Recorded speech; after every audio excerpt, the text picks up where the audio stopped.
All right. Thank you guys for joining us today for this, not so great episode of the Siren. We definitely don't want to be having to have this conversation. My name is Sam Schwartz from the Siren. I'm joined by Joe Carducci, Rachel Vindman, and Joel Rubin. Before we get into it, I just want to start by saying, I've seen a lot of people from both sides of the political spectrum sort of pointing the finger at one another and accusing each other of this is caused by you. And I just want to say that anybody who's doing that right now, I think is part of the problem. I think more than anything right now, we need to be talking about unity. We need to bring the country together. And I hope that this, if anything, there can be some good that comes out of this in a positive direction, that we can sort of come back together, because obviously this is untenable. We cannot continue in this direction. Obviously, political violence is completely unacceptable in all of its forms. This is a horrific, horrible act. And so I just want to start off by saying that that's our approach, and that's sort of the angle that we're coming at this from. Yeah, thanks, Sam. Thanks, Joel and Rachel. I think this is an important conversation to have. I would be remiss if I did not point out that I would not know you, Sam, someone who I talk to many, many times every single day. If a tragedy, I don't even tragedy is the right word to use, because like these terms that we throw around as if, they weren't preventable, but you lost your cousin, your best friend, Alex, in Parkland. He was murdered in Parkland. And that is why I know who you are. That is why I am your friend. And knowing that, and witnessing what we witnessed yesterday, and by the way, there was a school shooting and unfolding at the same time, it breaks my heart. And it also infuriates me, because we've come so far, and yet here we are, right?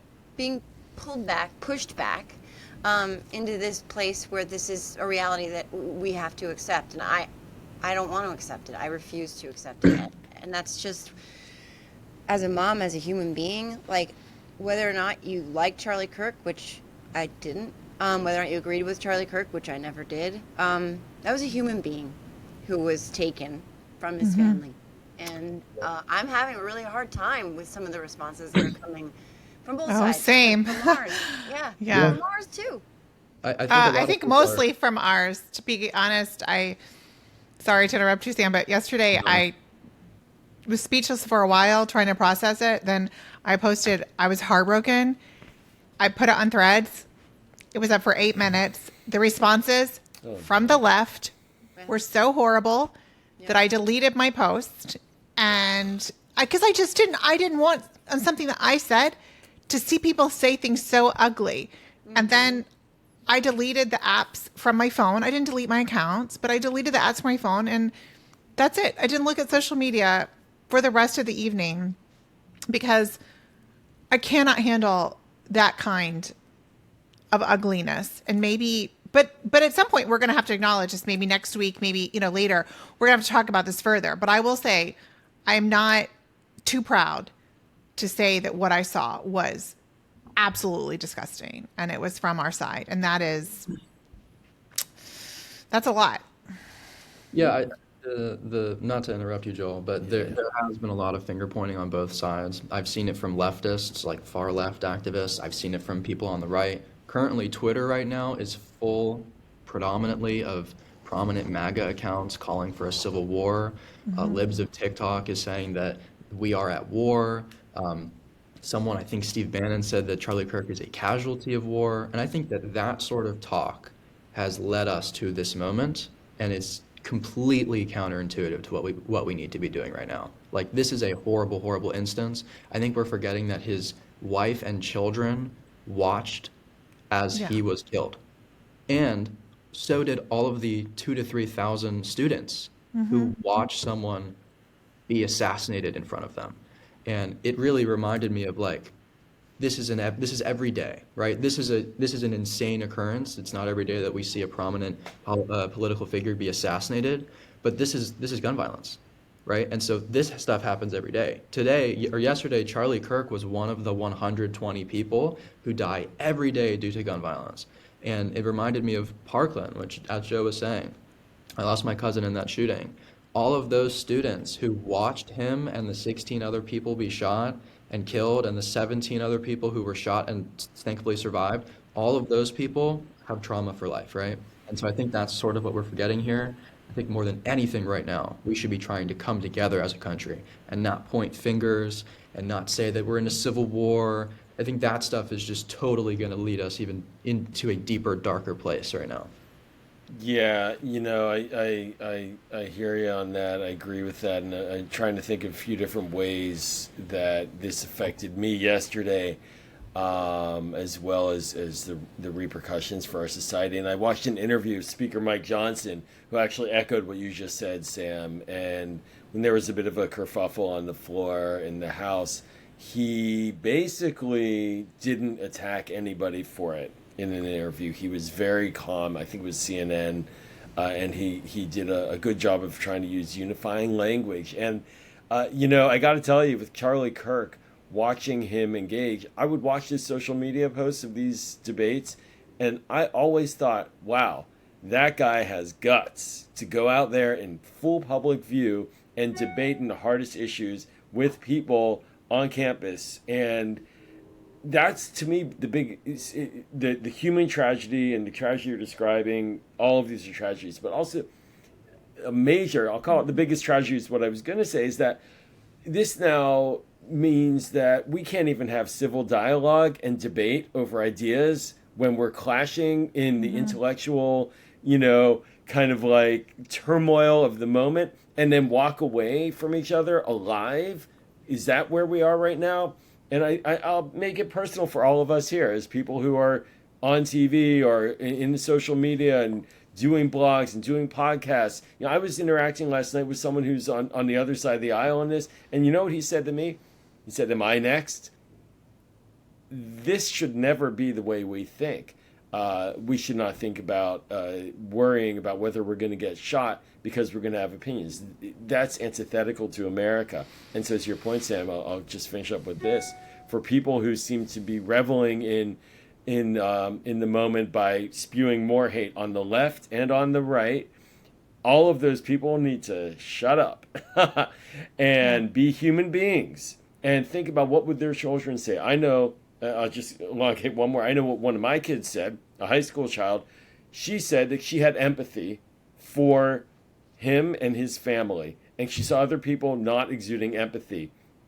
I was so proud of her because it means that she is a good human being, right? And that's what we should all aspire to while we continue to get into the hard, rough and tumble of political debate. We have too many things at stake in this country, and watching that yesterday was so depressing and sad on so many levels. And I really, really hope that we don't end up losing our ability to even have public discourse over the future of the country. I think that's so right, and I think it's interesting to me because I love all of you, and you're all very dear to me. And for the reason that you are who you are, your hearts are pure. You're deeply emotional, empathetic, compassionate people, and your responses to this have been different from a lot of the responses that I've gotten from people like on our side, as we've discussed, where they're incapable of having that humanity in this moment. It's a binary for a lot of people. It's either celebrating fuck him and fuck that, he got what he deserved, he was out there saying awful things, he said there was a percentage of gun deaths that should happen because that was freedom, or like the opposite, where he's lionized and turned into a martyr. And it's not a binary choice. That's the problem. Like, we have to find that space in between where humanity is supposed to exist, where we understand that this was a human being, that, like, whether or not, again, you agreed with him politically, whether or not he said awful things, he did. But, like, what hit me and what is so hard for me in reading these replies on social media, and I have found that it is worse on Instagram and Blue Sky and Threads than anywhere, honestly, anywhere, where I posted all I can think about are his children right now. And what I got was Yep. they're better off. And like, God. I keep bumping up against this idea that like I didn't have to like him personally, but like, where is our humanity? How can you not? How can you watch that? And we've all seen it. Sam, I know you haven't. I will never. You should not. And to anybody who has not, do not. I implore you, do not. But for anyone who has seen that, that again, it's a human being. And I think what all of you are doing in this moment is finding that place in your hearts where there's room to understand that. And I think part of the problem in this country right now, part of how we got here, right? There is all the finger pointing, but it's that you have to pick. You're either way over here or you're way over there, and that's it. And conversations like these, to me, that's how we meet the moment, in my opinion. Yeah, I think I would also be remiss if we didn't mention that at the same time that the world was finding out that Charlie Kirk had been assassinated, there also was another school shooting happening, right? And there's probably other ones that happened that we didn't hear about, because that is a uniquely American experience to have a political assassination hit the news and also the news of a school shooting and have them be competing for media time, right? That's a level of sickening and like gut-wrenching existence that it's really hard for me to come to grips with. And I think it demands us mentioning that like this level of gun violence is caused by our inability as a country to address this properly, right? Like I feel like for years since Parkland, at least in my experience, I've been saying the bullets don't discriminate, gun violence doesn't discriminate. And this is an example of that, right? This is an example of specific people on the right saying, wearing AR-15s on their lapels in Congress, right? Like this is the result of that. There isn't a line that says, oh, well, you defended the Second Amendment, therefore you won't be the victim of a mass shooting. That doesn't exist. No. And so I think this is it should be another wake-up call for Americans to hopefully say that we need more reasonable gun safety laws in this country, because what's happening right now, like enabling people to own weapons of war and do whatever they want with them, means that we are all at risk, and it means that 120 people die a day due to guns. It means that there's, annually around 40,000 people a year who die, right? Due to guns, and that's not a country that I want to live in, right? Like I don't want to one day have kids and send them off to school and have to memorize what they're wearing when they walk into school, right? I don't want that existence. And this is a very graphic topic, and I apologize for that, but that's what it is right now. Like I think we would be. This is our reality. This is a reality. I mean, that's exactly right. Yeah. I have not seen the video. I literally, just Don't before we watch it. started, I texted my daughter reminding her, do not watch the video. She has very limited time on social media. So she was scrolling through this morning as we were driving to school, because her time starts over every day. And I don't know what it says about my parenting, but she then consumes it and like on the way to school, and she has no time left for the rest of the day. So I maybe need to work on time management and budgeting. But in any event, she did not see anything. And then she texted me from school saying like, everyone's talking about it. It's more political than it even was. The only time I've seen our school this political was after the election. And so it's definitely top of mind. As always, I said a lot of people don't know what they're talking about. She agreed with me. Actually, I think maybe she said it first, but I tried to brief her on this going to school and discussing this. I mean, it's a very delicate thing, and I showed her what Governor Newsom said. If I can just read it. He said the best way to honor Charlie's memory is to continue his work, engage with each other across ideology, through spirited discourse. In a democracy, ideas are tested through words and good faith debate, never through violence. We don't accomplish anything through violence. It is. I mean, and see, this is what I was proud, I guess, to show my daughter this and say, this is when we elect people, we elect leaders. They are leaders. And unfortunately, we do not currently have a leader in the White House, and we are suffering because of it. Because there was a time when there could be someone in the White House, and even if we didn't agree on everything, they would rise to the moment and be that person who unified us. This is September 11th. We had that with George Bush. I mean, he at least addressed us. He was like, I understand. We're going to fight back. Like, I mean, all those things that you would expect a president to say. We don't have someone who's capable of that. And when before we got on, Sam and Joel and I were discussing, it's a little too soon. And I understand people want to talk about, again, they want to talk about the shooting in Colorado. They want to talk about what was your response to Minnesota, all these things. And okay, I'm not saying it's right or wrong. I personally think that we can just let people mourn Charlie Kirk right now. I mean, it doesn't have to be like an either or. I mean, it's not a zero-sum game on some of this stuff, so we can just go for it. But the thing is, we start having this weirdness, this like all this stuff when we aren't seeing modeled for us what's normal. And that's why I think we have people like Sam, who's a youth activist. Why? Not only because he was affected, that's part of it, but also who else is doing it? No one else is standing up and saying, because they don't want to use their political capital on something that they know is like so many people are just going to yell at them about. I mean, do you guys think that's true? Like, I think that's why we don't have a lot of leaders who talk about gun violence on the regular. They're afraid. Can I interject on that? Because I think that's really brilliant. And I think at a certain point, yes, we have the leaders, the political leaders, but in many ways the leaders are us, right? Yeah. Like we are the ones that must shape the way our country is working and our society is working, and not have a lot of expectations for our electeds. Mm-hmm. We want our electeds to be the best, but if they're not, that still doesn't give us an excuse to not be. Certainly, yeah, that's a good point. But look, I got to tell you, on September 11th, 24 years ago, I remember it. Joe, I'm sure you remember it too. Sam, probably not, but. Was not alive, unfortunately. Oh, man.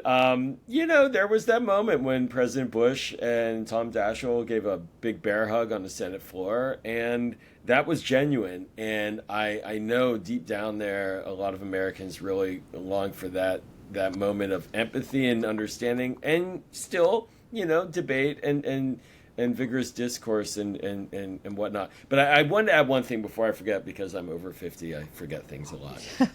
But I had a feeling physically that reminded me actually of October 7th and the attacks in Israel. And I'll explain why. There was a moment of fear and panic, and it's sort of like, oh my God, the rails are falling off. Like, what's going on here? And then I remember, I didn't get too many calls from pretty much anybody who was on the, quote, other side of the issue, people who I had known and worked with for years, who I had debated. Nobody called with any empathy. There wasn't much. In fact, I got the opposite. I got a lot of attacks because I, at that moment, expressed horror at what was going on inside Israel, and I did that publicly, and I got attacked for it. And so I reminded myself of that. And I did reach out to some conservative contacts and friends and just let them know, I'm sorry that you're experiencing it. I know what this guy meant to you all, and I want you to know that I see you as a person. And I really don't think that takes away from my ability to have hard political opinions and debate, because I'm not going to stop doing that. But I think it gives more power to our debate, right? So I think Gavin Newsom is more powerful now because of his humanity with that statement. That when he says things, people from the other side of the issue will look at him as a good quality human being, and maybe they'll actually listen to him, right? And I want us to really think about that as we're engaging. Like, talk to the people who are personally really upset and distraught by this because he was someone they really admired, and show some human sympathy and empathy, and realize that's not going to weaken your ability to still have hard, strong political viewpoints. And to that point, and to Rachel's point about how we don't have someone at the helm right now. Not only we don't have someone at the helm right now who's not capable of that, right? It's the opposite.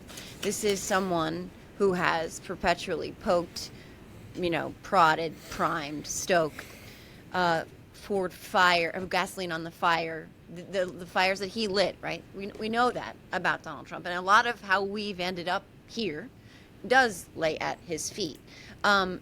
So in so much as we do need to look at our elected officials, at the same time, we don't have someone at the helm, at the federal helm, that is going to model the kinds of responses that Newsom did, the kinds of responses that we are looking for, the kinds of responses that are going to open the dialogue, the channels of dialogue between ourselves and people who are not politically maybe aligned with us, right?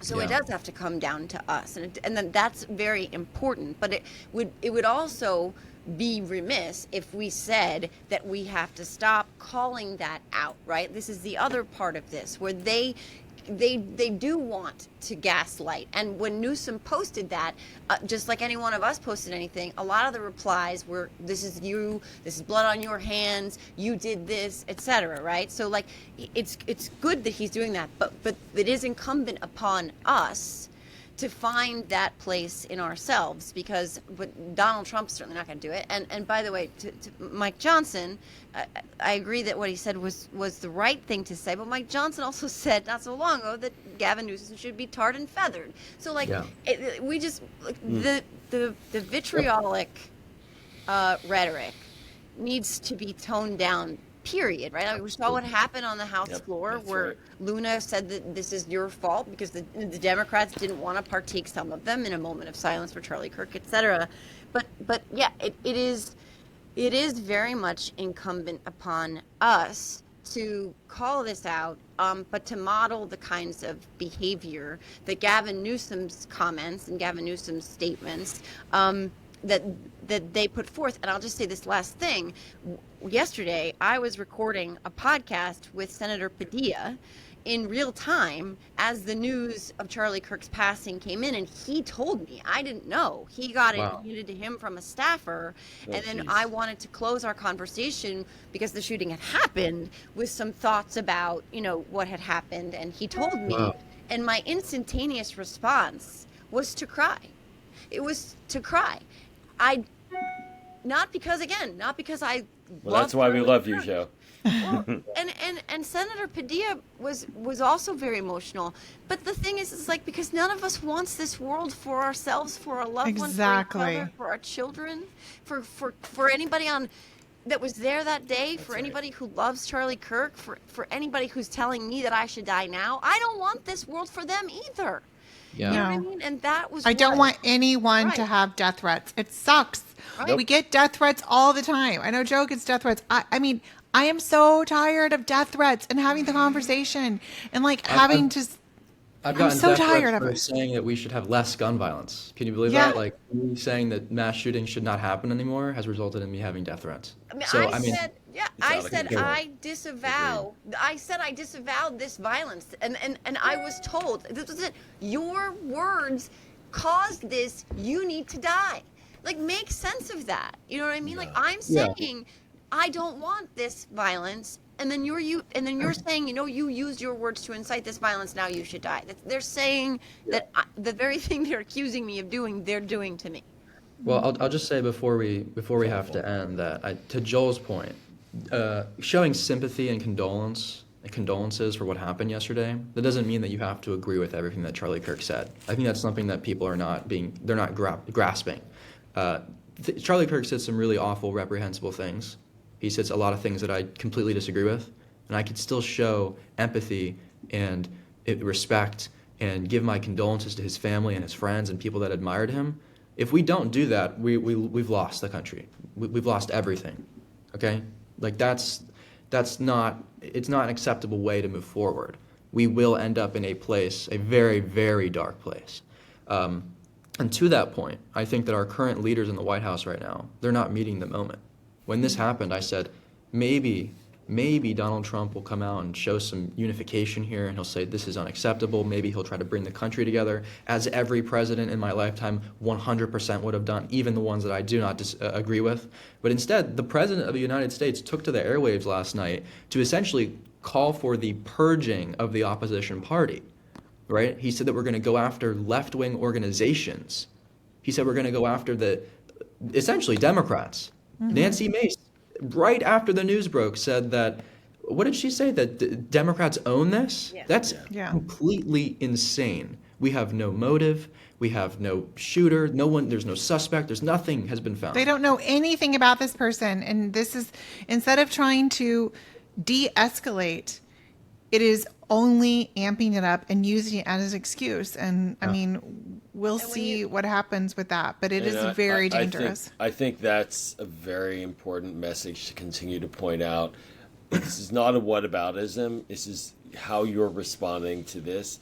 And remember, a year or so ago, there was the assassination attempt on Trump, and he actually did come out afterwards and say unity, unity. You know, there was he's done this before. He should step back. The emotion of the day is extraordinary. I can't even begin to imagine how upset they were, because they personally knew the guy intimately, right? Like, this was not just some passing figure. He was like a And genuine maybe a day later, cooler heads will start to prevail and they can reset the tone. But that needs to happen, without a doubt. And don't Yeah, forget, so- like, to your point, Joel, before we go, don't forget, like, I posted this, compare and contrast Joe Biden's response as then president to what happened in Butler, Pennsylvania. He literally used the words, turn down the temperature.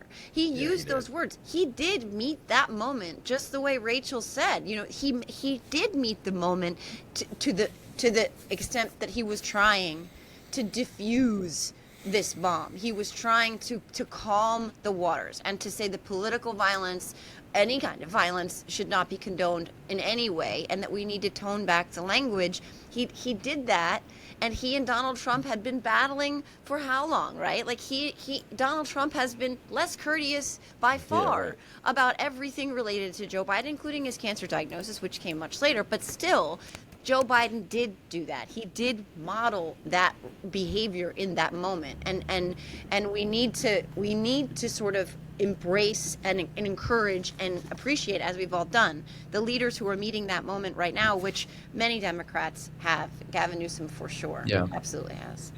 Well, with that, I'll just leave you with this one thing. Anyone who you see on social media, remember, social media is not real life, first of all, but anybody who you see on the news or on social media or even in real life, using this moment to call for more violence, do not listen to that person. You should not trust that person, and you should only listen to the people who are calling for unity right now and respect. So with that, we will continue to update you and monitor this situation as it develops. Subscribe and follow the Siren for more updates. And thank you all for joining us today, and we hope that you're well. Bye. Thanks, guys. Thank you, guys.